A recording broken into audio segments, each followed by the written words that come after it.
Hello everyone, welcome to the journey of success YouTube channel. তো আজ তোমাদের সামনে ষষ্ঠ শ্রেণীর পরিবেশ ও বিজ্ঞানের যে ভৌত বিজ্ঞান এবং জীবন বিজ্ঞান যেটা আছে আমাদের পরিবেশ বিজ্ঞানের 7 নম্বর স্কুল অর্থাৎ Medinipur college school and Malda জেলা স্কুল, এই স্কুলে যে সমস্ত এমসিকিউ আছে সেগুলো নিয়ে আমরা আলোচনা করব। তো এমসিকিউগুলোর মধ্যে কি বলেছে দেখো। প্রথমে একের দাগের যে প্রশ্নগুলো আছে বলেছে সঠিক উত্তরটি নির্বাচন করো। তো একের দাগের একে বলেছে আমাদেরকে যে প্রদত্ত কোনটি সংকর ধাতু। তাহলে অপশান দেওয়া আছে গয়না, গয়নার সোনা, ইলেকট্রিকের ফিউজ তার, রংঝাল, সবকটি। তাহলে এখানে আমরা ইলেকট্রিকের ফিউজ তার, রংঝাল এবং গয়নার সোনা সবগুলি কি সংকর ধাতু। তাহলে এখানে সঠিক উত্তরটি কি হবে? অপশান ডি, অপশান ডি, যে সবকটি। এরপরে কোশ্চেন দেখো, 1 লিটার সমান সমান কত জিজ্ঞেস করছে। তো 1 লিটার সমান সমান কত হবে দেখো, 1 ঘন ডেসিমিটার, 100 ঘন ডেসিমিটার, 1000 ঘন ডেসিমিটার, উপরের কোনোটি নেই। তাহলে এখানে সঠিক উত্তর হবে অপশান সি, অর্থাৎ কি 1000 ঘন ডেসিমিটার। এরপরে 3 প্রশ্ন বলছে শিলা গঠনকারী প্রধান উপাদান হলো। অপশান এ আছে খনিজ, বি নিকেল, সি লোহা, ডি তামা। তাহলে সঠিক উত্তরটি হবে অপশান এ, অর্থাৎ খনিজ।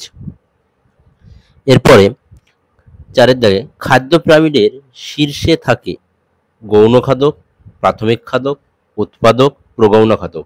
সঠিক উত্তর হবে অপশান ডি, অর্থাৎ প্রগৌণ খাদক।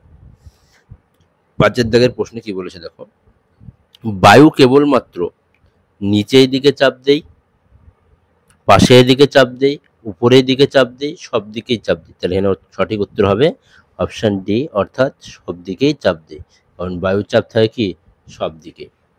এরপরে 6 দাগে কি বলেছে দেখো, কোনো বস্তুর উপরিতলে পরিমাপ যে রাশি দিয়ে প্রকাশ করা হয় তা হলো কি তা। তাহলে কোনো একটা বস্তু তার উপরিতলের যে পরিমাপ আমরা কি দিয়ে প্রকাশ করবো, তার দৈর্ঘ্য এবং প্রস্থ, অর্থাৎ কি তার ক্ষেত্রফল বোঝায়। কি বোঝায়? তার ক্ষেত্র, অর্থাৎ অপশান সি। এখানে আর বাদ বাকি যেগুলো ছিল দেখো, শুধু উচ্চতার মাধ্যমে তো আমরা উপরিতল বুঝতে পারি না, শুধু ঘনত্বের মাধ্যমে আমরা উপরিতল, ঘনত্বের মাধ্যমে ওর ভিতরে গাঢ়ত্ব আমরা বুঝতে পারি, এবং আয়তনের মাধ্যমে আমরা কি দৈর্ঘ্য, প্রস্থ এবং উচ্চতা এবং সবগুলি বুঝতে পারি। তাই শুধুমাত্র আমরা কি করতে পারি, যে উপরিতল থেকে ধারণা করতে পারি ক্ষেত্রফল সম্পর্কে। এরপরে 7 দাগের প্রশ্নে কি বলেছে দেখো, যে পাললিক শিলা হলো। তাহলে পাললিক শিলা কি? গ্রানাইট, ব্যাসেল্ট, পিউমিস, বেলে পাথর। এর মধ্যে আমরা জানি কি পিউমিস বা ঝামা পাথর হচ্ছে কি যে আগ্নেয় শিলা। তাহলে পাললিক শিলা হবে কি অপশান ডি, অর্থাৎ বেলে পাথর। তাহলে আর কি কি হতে পারে? পাললিক শিলা যেমন আছে বেলে পাথর আছে, চুনা পাথর আছে, এগুলা সবই হচ্ছে কি পাললিক শিলা। এরপরে আমরা দেখব কি 8 দাগের প্রশ্ন, হাততালি দেওয়ার সময় কোন শক্তি শব্দ শক্তিতে রূপান্তরিত? তাহলে হাততালি যখন দেই আমরা, তখন অপশানে কি আছে? রাসায়নিক শক্তি, পারমাণবিক শক্তি, যান্ত্রিক শক্তি, তাপ শক্তি। আচ্ছা, রাসায়নিক শক্তি বলতে আমরা কি বুঝি? যখন কোনো একটা পদার্থের সঙ্গে অপর কোনো একটা পদার্থ মেশানো হয় তখন সেটা কি হয়? রাসায়নিক শক্তি। পারমাণবিক শক্তি আমরা কি দেখি, যে ইউরেনিয়াম, থোরিয়াম বা তেজস্ক্রিয় মৌল ইউজ করে যে সমস্ত শক্তি বানানো থাকে আমরা পারমাণবিক শক্তি। যান্ত্রিক শক্তি কারণে কাজের মাধ্যমে যে শক্তি উৎপন্ন হয় তাকে বলি আমরা যান্ত্রিক শক্তি। এবং তাপ শক্তি কি, যে কয়লা পুড়িয়ে কিংবা সে কোনো জ্বালানি পুড়িয়ে যে শক্তি উৎপন্ন হয় তাকে আমরা বলি কি তাপ শক্তি। তাহলে এখানে সঠিক উত্তরটি কি হবে? অপশান সি, অর্থাৎ যান্ত্রিক শক্তি। এরপর দেখো 9 প্রশ্ন, যে শিলা রূপান্তরিত হয়ে মার্বেল পাথর তৈরি হয় তাকে আমরা কি বলবো? চুনাপাথর, স্লেট, গ্রানাইট, ব্যাসেল্ট। তাহলে যে শিলা রূপান্তরিত মার্বেল পাথরে পরিণত হয় তাকে আমরা বলবো কি ব্যাসল্ট। কি বলবো আমরা? ব্যাসল্ট বলবো। এরপরে কি বলছে দেখো 10 নম্বরে, গতিশীল গ্যাসের ক্ষেত্রে যে স্থানে বেগ বেশি সেই স্থানে গ্যাসের চাপ কি হবে? কম হবে, অর্থাৎ কি অপশান বি, অপশান বি। তাহলে এই ছিল কি আমাদের যে 1 দাগের যে প্রশ্নগুলি ছিল তার সঠিক উত্তর। এবার আমরা 2 দাগের যে শূন্যস্থান এবং তার সঙ্গে সঙ্গে যে কোশ্চেন আছে সেগুলা আমরা আলোচনা করব। কি বলেছে দেখো, পৃথিবীর উপরের পিঠের অংশটা ড্যাশ ও ড্যাশ শিলা দ্বারা গঠিত। তাহলে আমরা দেখব কি পৃথিবীর উপরের যে পিঠের অংশটা আছে সেটা কোন কোন শিলা দিয়ে গঠিত দেখো। অপশন এটা আগ্নেয় শিলা ও রূপান্তরিত শিলা দিয়ে গঠিত। কোন কোন শিলা দিয়ে গঠিত? আগ্নেয় শিলা ও রূপান্তরিত শিলা দিয়ে গঠিত। এরপরে 2 প্রশ্ন কি বলছে দেখো, অতি সূক্ষ্ম 100 ন্যানোমিটারের বৃদ্ধির স্কেলটা ড্যাশ মিটারে অংশাকৃত থাকে। তাহলে এইটা আমরা জানি কোন মিটার অংশাকৃত থাকে, যে মাইক্রোমিটারে অংশাকৃত থাকে। কিসে থাকে? মাইক্রোমিটারে অংশাকৃত থাকে। তারপরে কোশ্চেনটা দেখো, জলবিদ্যুৎ শক্তি তৈরির মূল ভূমিকা কে পালন করে? তাহলে সাধারণভাবে আমরা জানি কি জলবিদ্যুৎ তৈরি করে করা হয় কিভাবে, যে কোনো একটা স্থানে যেখানে জলের স্রোত বেশি থাকে সেইখানে টারবাইন ঘুরিয়ে আমরা কি করি, যে বিদ্যুৎ উৎপন্ন করে থাকে আমরা জলবিদ্যুৎ বলি। তো জলবিদ্যুতের ক্ষেত্রে আমাদের কি দরকার? পড়ন্ত বা একটা স্রোত দরকার। এর মূল স্রোত কি দরকার? স্রোত। এখানে আমরা কি ইউজ করি? টারবাইন ব্যবহার করি, এবং এর সাহায্যে আমরা যে বিদ্যুৎ উৎপন্ন করি সেটা আমাদের নিজের ব্যবহারিক কাজে প্রয়োগ করতে লাগি মানব জীবনে। এরপরের তাহলে আমাদের হলো কোনটা? এটা 3 নম্বর। 4 নম্বর কি বলছে দেখো, 3টি প্রাথমিক রাশি উল্লেখ করো। তাহলে 3টি প্রাথমিক রাশি কারা কারা হবে? দেখো 3টি প্রাথমিক রাশি হবে দৈর্ঘ্য, ভর এবং সময়। দৈর্ঘ্য, ভর এবং সময়, এই 3টিকে আমরা বললাম প্রাথমিক রাশি। কি বলবো? প্রাথমিক রাশি। এবার দেখো কত পাস্কালে 1 কিলো পাস্কাল? তাহলে আমরা জানি কি 1000 পাস্কালে কি হবে? 1 কিলো পাস্কাল হবে। 1000 পাস্কালে কি হবে? 1 কিলো পাস্কাল হবে। এবার দেখো কি বলেছে, পিউমিস পাথরে অনেক ছিদ্র দেখা যায় কেন? কারণ আমরা দেখবো কি পিউমিস পাথরের ক্ষেত্রে যদি আমরা দেখি, এখানে উত্তরটা লেখা নেই, আমি বলেছি দাও। পিউমিস পাথরের ক্ষেত্রে এটা কি আগ্নেয় শিলার ক্ষেত্রে ঘটে? তাহলে আগ্নেয় শিলার ক্ষেত্রে আমরা কি জানি, যে তরল ম্যাগমা বাইরে এসে কি হয়? জমা হয়, এবং এই যে বায়ুর সংস্পর্শে যখন আসে তখন কি হয়? এই বাতাসের জন্য বা জলীয় বাষ্পের কারণে কি হয়? কিছু কিছু জায়গাতে ক্ষুদ্র ক্ষুদ্র অর্থাৎ জলীয় বাষ্প জমা থাকে, এবং সেগুলো কি হয়? আস্তে আস্তে পরিবর্তিত হয়ে যায় এবং সেগুলো ছিদ্রে পরিণত হয়। এই কারণে পিউমিস পাথরে কি থাকে? ছিদ্র থাকে। সেই কারণে আমরা একে বলে থাকি ঝামা পাথরও বলে থাকি।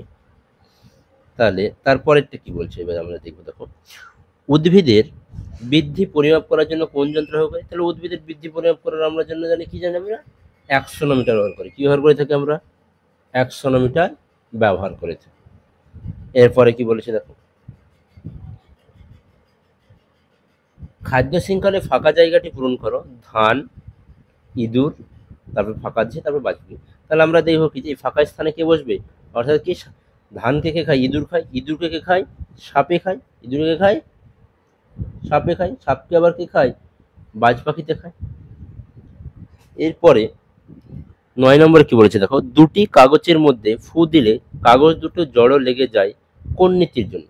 তো দুটি কাগজকে ফু দিলে কাগজ দুটি জোড়ে লেগে যায় বার্নৌলি নীতির জন্য। কোন নীতির জন্য? আমাদের বার্নৌলি নীতির জন্য।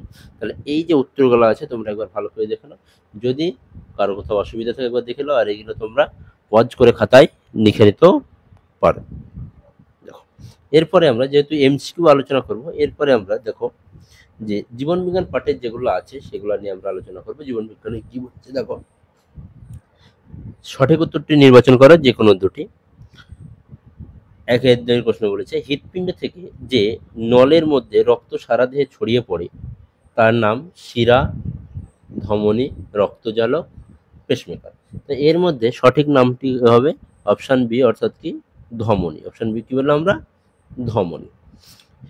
2 প্রশ্ন বলেছে, ফুসফুসের ভিতরে উপস্থিত সব থেকে শেষের সূক্ষ্ম শ্বাসনালীকে বলা হয় কি? ব্রঙ্কিওল, বায়ুথলি, মধ্যচ্ছেদা, পঞ্জরপেশী। তাহলে এখানে সঠিক উত্তর হবে কি? অপশন বি, অর্থাৎ কি বায়ুথলি। আর আমাদের এই ফুসফুসে কি আছে? এই বায়ুথলির সংখ্যা প্রায় 10 কোটি 20 কোটি বায়ুথলি আমাদের ফুসফুসে অবস্থিত। 3 প্রশ্ন কি বলেছে দেখো, অস্থি ও পেশির সংযোগকারী অংশটি হলো, অর্থাৎ আমাদের যে অস্থি আছে, হাড় এবং আছে পেশি আছে, এরা কিসের মাধ্যমে যুক্ত থাকে? তো এইখানে আমরা দেখব সঠিক উত্তরটি আমাদের কি হবে। অপশানে আসছে অস্থিসন্ধি, টেন্ডন, লিগামেন্ট, কোনটা? তাহলে এক্ষেত্রে সঠিক উত্তরটি হবে অপশান বি, অর্থাৎ কি টেন্ডন। কি বললাম আমরা? অপশান বি, অর্থাৎ কি হবে? টেন্ডন। এরপর 2 প্রশ্ন কি বলেছে দেখো, শূন্যস্থান পূরণ করো। 1 বলেছে পাকস্থলীর পেশি হলো ড্যাশ পেশি, তাহলে পাকস্থলী পেশি হবে কি অন্তর্যন্ত্র পেশি, অন্তর্যন্ত্রীয় পেশি, কি বললাম